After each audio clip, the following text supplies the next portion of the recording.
আসসালামু আলাইকুম dear friend, কেমন আছেন সকলে? আশা করি ভালো।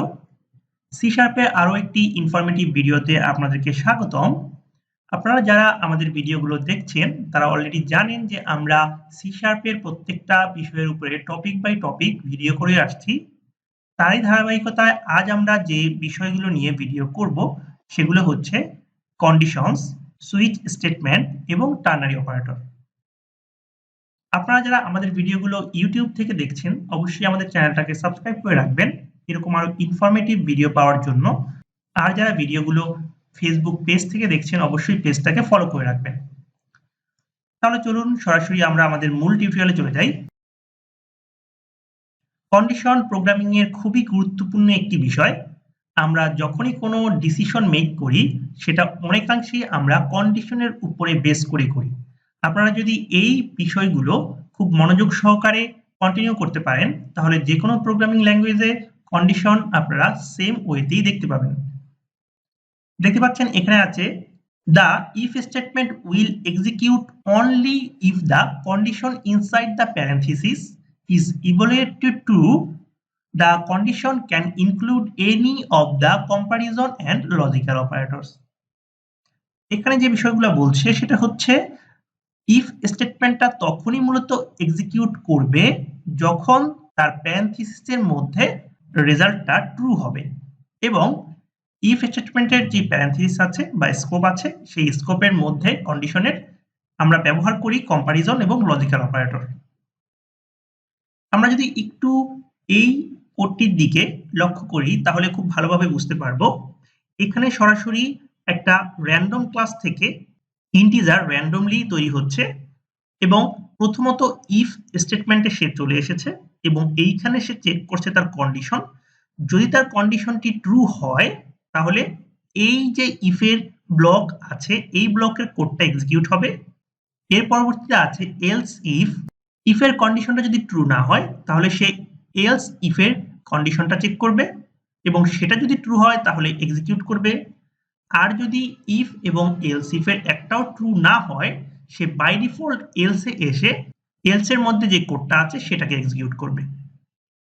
সো আমরা ইফ এবং এলসের এই বিষয়গুলো বোঝার জন্য সরাসরি এখন প্র্যাকটিক্যালি চলে যাব। প্রথমত আমরা একটা ভেরিয়েবল নিয়ে নিব, ইন্টিজার টাইপের ভেরিয়েবল নিব এবং এখানে আমরা এক্স নামে ভেরিয়েবলটি রাখবো এবং আমরা সরাসরি র্যান্ডম ক্লাসের মাধ্যমে একটা র্যান্ডম নাম্বার জেনারেট করতে চাচ্ছি, সেহেতু আমরা নিউর মাধ্যমে একটা র্যান্ডম ক্লাসের অবজেক্ট তৈরি করে নেব এবং সেটা থেকে আমরা র্যান্ডমের যে কনস্ট্রাক্টর মেথডটি আছে সেটির মাধ্যমে তার নেক্সট যে মেথডটি আছে সেই মেথডটি নিয়ে নিলাম এবং এই নেক্সট এর মধ্যে আমরা চাইলে কিছু প্যারামিটার ইউজ করতে পারি। দেখুন এখানে তিনটা ওভারলোডিং মেথড আছে। আমরা যদি দেখি এখানে সে ম্যাক্স ভ্যালু নিবে এবং আরেকটা যদি দেখি এখানে মিনিমাম থেকে ম্যাক্সিমাম ভ্যালু সে নিবে। জাস্ট আমি যদি 1/5 করে দেই তাহলে সে 1 থেকে 5 এর মধ্যে যে কোনো একটা র্যান্ডম নাম্বার প্রতিনিয়ত এক্সিকিউট হওয়ার সময় দেবে। জাস্ট আমরা একটা ভ্যালু পেলাম। এখন ইফ কন্ডিশনটা আমরা ইউজ করব। ইফ কন্ডিশন ইউজ করার জন্য সর্বপ্রথম আমাদের স্ট্রাকচার হলো ইফ এই কথাটি বা এই কিওয়ার্ডটি লিখতে হবে। এটা মূলত সি শার্পের একটি কিওয়ার্ড, এটা অবশ্যই আপনাদের মনে রাখতে হবে। ইফ লিখে দেন আমরা এটার একটা কন্ডিশন স্কোপ তৈরি করব। কন্ডিশন স্কোপের জন্য অবশ্যই আপনাকে প্যারেনথিসিস ইউজ করা লাগবে এবং ইফের মধ্যে আমরা যদি বডি ইউজ করতে চাই তাহলে আমরা কার্লি ব্রেস ইউজ করব। ব্লক তৈরি হয়ে গেল। এখন এই ইফ এর মধ্যে আমরা যে কন্ডিশন ইউজ করব সেটা হচ্ছে x লেস দেন যদি 4 হয় তাহলেই আমাদের এই কন্ডিশনটা বা এই স্কোপটা এক্সিকিউট হবে। তাহলে আমাদের স্কোপের ভিতরে আমরা যদি একটা কোড লিখতে চাই তাহলে জাস্ট আমি লিখলাম console.writeLine। আমরা আউটপুট পাওয়ার জন্য জানি যে সি শার্পে console.writeLine এর মাধ্যমে তার কনসোল অ্যাপ্লিকেশনে আমরা আউটপুট পেতে পারি। এখন জাস্ট আমি এইখানে স্ট্রিং ইন্টারপোলেশনের মাধ্যমে দিলাম ইফ, দেন আমাদের এক্সটা চলে আসবে এটা হচ্ছে মূলত আমার ইফের একটা ব্লক।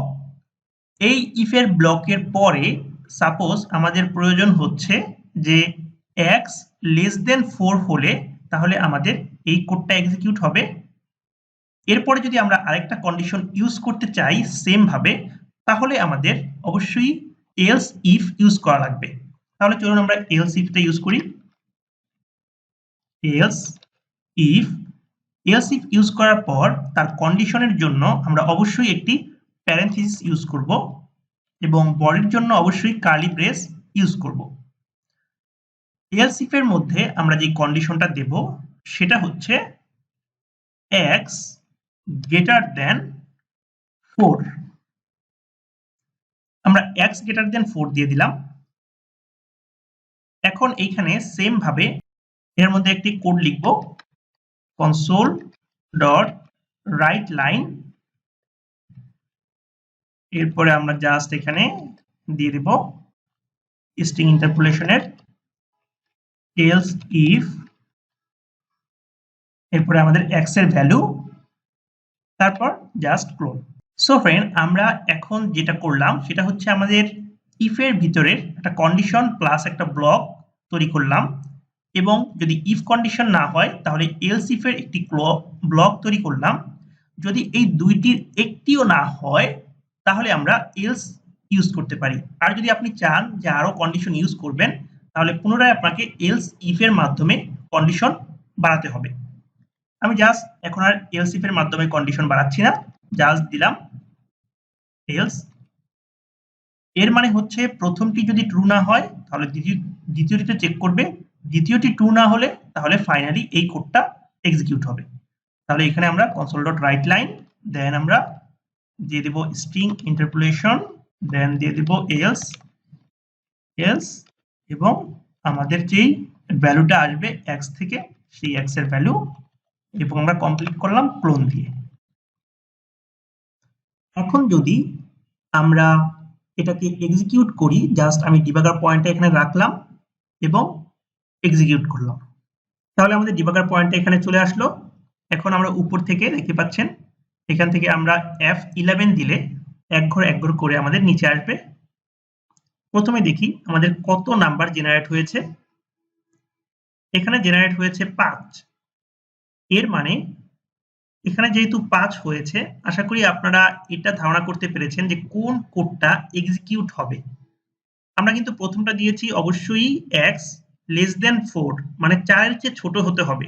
তাহলে অবশ্যই এই কন্ডিশনটা ট্রু না হয়ে নিচেরটা আসবে, এবং নিচেরটাতে সে দেখবে যে x মানে 5 গ্রেটার দেন 4 কিনা। অবশ্যই এটা ট্রু, সেহেতু সে এই ব্লকে চলে আসবে। তাহলে আমরা দেখি, আমি আরেকটাতে চলে আসলাম, সে পেল এটা কিন্তু ট্রু না, দেখতে পাচ্ছেন এটাকে সে ফলস তৈরি করেছে বা ফলস পেয়েছে। এরপরে স্কোপ তৈরি করলে দেখবেন নিচেরটার ভিতরে এক্সিকিউট হয়ে যাবে, মানে এলস ইফটা ট্রু হবে। দেখতে পাচ্ছেন এটা ট্রু হয়ে গেছে। এখন যদি আমি এখানে দেখি তাহলে আমরা পেয়েছি এটা ট্রু। আমরা যদি এখন যদি দেখি তাহলে এলস ইফ ট্রু হবে এবং আমার কোডটা সরাসরি আমাদেরকে কনসোলে আমাদের আউটপুটটা দেখাবে। সো দেখতে পাচ্ছেন ফ্রেন্ড, অলরেডি কিন্তু আমরা আউটপুটটা পেয়েছি এলস ইফ 5। তাহলে আশা করি আপনারা খুব সহজভাবেই বুঝতে পেরেছেন যে কিভাবে ইফ, এলস ইফ এবং এলস কাজ করে। এখন আমরা পরবর্তী স্টেপ বা পরবর্তী যে টপিক আছে সেটাতে চলে যাব। আমি জাস্ট এই কোডটাকে কমেন্টিং করে রাখলাম। এখন দেখব আমাদের পরবর্তীতে কি আছে। পরবর্তীতে দেখতে পাচ্ছি যে সুইচ স্টেটমেন্ট অলমোস্ট আমাদের ইফ এলস এর মতোই, বাট এর স্ট্রাকচার একটু ভিন্ন। আমরা যদি একটু দেখি বিষয়টা, the switch statement checks for quality between a value and a series of case label and then passed execute to the matching case. The statement can contain any number of case clauses and may end with a default label for handling all other cases. এখানে যে বিষয়টা বলছে সেটা হচ্ছে, আপনারা যদি একটু নিচের দিকে লক্ষ্য রাখেন তাহলে বুঝতে পারবেন। এখানে ঠিক সেম ভাবে র্যান্ডম ক্লাস থেকে সে একটা র্যান্ডম নাম্বার নিয়ে আসবে এবং র্যান্ডম নাম্বার নিয়ে আসার পর আমাদের এই সুইচ, এটা হচ্ছে একটা কিওয়ার্ড সি শার্পের সুইচ কেস স্টেটমেন্টের জন্য। এরপরে যে প্যারেনথেসিস আছে সেটা হচ্ছে তার ভ্যালু। এখানে কিন্তু সরাসরি সে ভ্যালুটা নিয়ে তার স্কোপের মধ্যে ঢুকছে। তাহলে আমরা এখানে বলতে পারি যে সুইচ কেসের যে প্যারেনথেসিস আছে সেটার মধ্যে যে ভ্যালুটা আছে সেটা নিয়েই পরবর্তী সুইচ কেসের ফুল যে স্কোপ আছে সেটা কাজ করবে। এরপরে আছে কেস। এইখানে আমরা মূলত কন্ডিশন ওয়াইজ চেক করব। এখানে আপনি মনে করতে পারেন এটাই মূলত হচ্ছে এলস ইফ কন্ডিশন। দেখতে পাচ্ছেন এখানে এলস ইফ এর মতো কাজ করছে এবং ডিফল্ট যেটা আছে সেটা সরাসরি এলস এর মতো কাজ করছে। এর মানে যদি আমাদের ট্যাক্স এর মধ্যে ভ্যালু হয় 0 তাহলে সে এই কোডটুকু এক্সিকিউট করবে এবং সরাসরি ব্রেক হয়ে আমাদের এই কন্ডিশন বা সুইচ স্টেটমেন্টের মধ্যে থেকে বের হয়ে যাবে। ঠিক সেম ভাবে যদি কেস 0 না হয়ে অন্য একটা ভ্যালু আসে তাহলে সে পরবর্তী কেসে যাবে এবং যদি দুইটার একটাও সে ট্রু না পায় সরাসরি ডিফল্ট বা আমাদের ইফ স্টেটমেন্টের মধ্যে এলস এর মতো ডিফল্টটা কাজ করছে। তাহলে চলুন সরাসরি আমরা চলে যাই আমাদের কোড এডিটরে। এখানে এসে জাস্ট আমি আমার এই র্যান্ডম নাম্বারের এটা আনকমেন্ট করে রাখলাম। এখন আমরা সরাসরি দেব সুইচ স্টেটমেন্টের জন্য কোড লিখব। আমি একটা কাজ করি, এটাকে এখানে নিয়ে আসি। এখানে আমরা লিখব সুইচ এবং সুইচের মধ্যে আমরা জানি অবশ্যই প্যারেনথেসিসে সে ভ্যালুটা নিবে, এক্স এর ভ্যালুটা সে নিবে। তাহলে ফ্রেন্ড আমরা সুইচ স্টেটমেন্টের মধ্যে সরাসরি এক্স এর ভ্যালুটা নিলাম। এরপরে জানি আমাদের সুইচ স্টেটমেন্টের যে স্ট্রাকচার সেই ওয়াইজ আমরা কেস লিখব, কেস, এবং কেসের মধ্যে আমরা মূলত এই ভ্যালুটাকে আইডেন্টিফাই করব। সাপোজ আমি ধরছি যে এক্স এর ভ্যালু আসবে 1 এবং 1 এর পরে আমরা অবশ্যই একটা ক্লোন দেব। এর মানে আমাদের কেস এর কন্ডিশন হচ্ছে এইটুকু। ক্লোন দেওয়ার পর আমরা পরবর্তীতে এই স্কোপে আমরা লিখব console ডট রাইট লাইন। এরপরে আমরা জাস্ট এক্স এর ভ্যালুটা দিয়ে দিব এখানে। ঠিক সেম ভাবে এখন আমরা লিখব ব্রেক। তাহলে এখানে সরাসরি কি হলো, সুইচ সরাসরি ভ্যালুটা নিল, ভ্যালুটা নিয়ে সে প্রথম কেসে চেক করলো যে অ্যাকচুয়ালি আমাদের এক্স এর ভ্যালু 1 কিনা। যদি 1 হয় তাহলে আমাদের এই কোডটুকু এক্সিকিউট হয়ে দেন ব্রেক হয়ে যাবে, মানে কোডটা সরাসরি আমাদেরকে আউটপুটটা দিয়ে দেবে। এরপরে যদি চাচ্ছি যে আমাদের আরো একটি কেস আমরা ইউজ করব, সেহেতু আমরা কেসের ইন্ডেন্টেশনে এসে দেন আমরা লিখব কেস, এরপরে লিখলাম 2, দেন আমাদের কোডের যে স্কোপ console.WriteLine, দেন আমরা ব্রেক।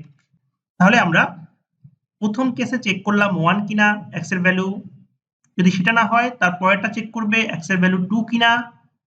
এরপরে যদি সেটাও না হয় তাহলে আমরা আমাদের কেসের ইন্ডেন্টেশনে এসে লিখব ডিফল্ট লিখে সরাসরি আমরা আমাদের কোডটা এখানে লিখে দিব। তাহলে ফ্রেন্ড আশা করি আপনারা বিষয়টা বুঝতে পেরেছেন যে অ্যাকচুয়ালি কিভাবে সুইচ স্টেটমেন্টটা কাজ করছে। তাহলে চলুন আমরা এটাকে সরাসরি এক্সিকিউট করি। আমাদের ডিবাগার পয়েন্টে চলে আসলাম এবং এখান থেকে আমরা দেখব র্যান্ডমলি আমরা কত পেয়েছি। দেখুন 5, র্যান্ডমলি আমরা 5 পেয়েছি। এখন আমাদের এক্স এর মধ্যে ভ্যালু 5। যদি এক্স এর মধ্যে ভ্যালু 5 হয় আশা করি আপনারা ধারণা করতে পারছেন যে কোন স্কোপটা এক্সিকিউট হবে। যেহেতু আমাদের প্রথম কেসে আছে 1 এবং দ্বিতীয় কেসে আছে 2, তাহলে অবশ্যই আমাদের এই দুইটা সত্য হবে না। যেহেতু এই দুইটা আমাদের ট্রু হবে না সেহেতু অবশ্যই ডিফল্টের এই স্কোপটা সে রান করবে। তাহলে আমরা পরবর্তী স্টেপে যাই। দেখুন সে সরাসরি কিন্তু আমাদের ডিফল্ট স্কোপে চলে এসেছে। এখন কন্টিনিউ করলে জাস্ট আমরা আউটপুটটা দেখতে পাবো। দেখতে পাচ্ছেন আমাদের আউটপুট কিন্তু 5 রিটার্ন করেছে। তো ফ্রেন্ড আশা করছি আপনারা বুঝতে পেরেছেন সুইচ কেস স্টেটমেন্ট কিভাবে কাজ করে। এরপরে দেখব আমাদের পরবর্তীতে কোন বিষয়টা আছে, টার্নারি অপারেটর। টার্নারি অপারেটর খুবই গুরুত্বপূর্ণ একটি কনসেপ্ট প্রোগ্রামিং এর। আমরা যে কোনো শর্ট অথবা যে কোনো ধরনের পজিশনে টার্নারি অপারেটরের মাধ্যমে ডিসিশনগুলো মেক করতে পারি। এখানে দেখুন যে বিষয়টা বলছে, in addition to the if and switch statement. এখানে মূলত ইফ এবং সুইচ স্টেটমেন্ট দুটির কথাই বলছে। There is the ternary operator. Ternary operator বলতে প্রধানত কোশ্চেন মার্কস এবং ক্লোনকে বোঝায়। This operator takes 3 expression. Ternary operator মূলত 3টা এক্সপ্রেশন নিয়ে থাকে। এই 3টা এক্সপ্রেশনের মধ্যে if the first one is evaluate to true, যদি প্রথম এক্সপ্রেশনটা ট্রু হয়, দেন তাহলে সে সেকেন্ড এক্সপ্রেশনকে রিটার্ন করবে, মানে সেকেন্ড এক্সপ্রেশনে যেই বিষয়টা আছে সেটাকে সে আউটপুট হিসেবে দিবে। আর যদি সেটা ফলস হয় তাহলে আমাদেরকে থার্ড স্টেটমেন্টটা রিটার্ন করবে।